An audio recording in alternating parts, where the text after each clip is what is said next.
My understanding of what happened that day is that the fracture occurred relatively suddenly, more or less without warning, and so there were people in the vicinity who were doing their job or playing. Some kids were playing in the vicinity of the tank, and the fracture occurred very quickly, so the tank basically fell apart immediately.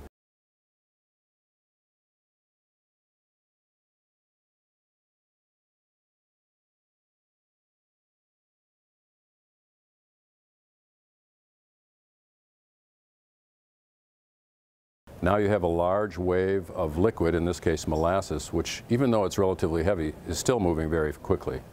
And in addition to moving quickly, it's also relatively heavy, so that when it hits the nearby structures, there were some houses and buildings associated with the fire department, it was able to knock those buildings down. And if you look at the photographs after the accident, you can see the tops of buildings moved several feet from where they were initially standing.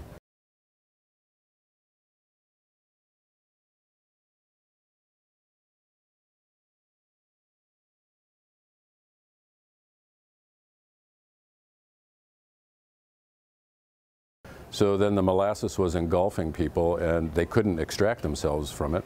If you're in water, it's a lot easier to move yourself about, but in molasses, and I think this is part of what makes the story so interesting, you can't move yourself, it's a sticky mass.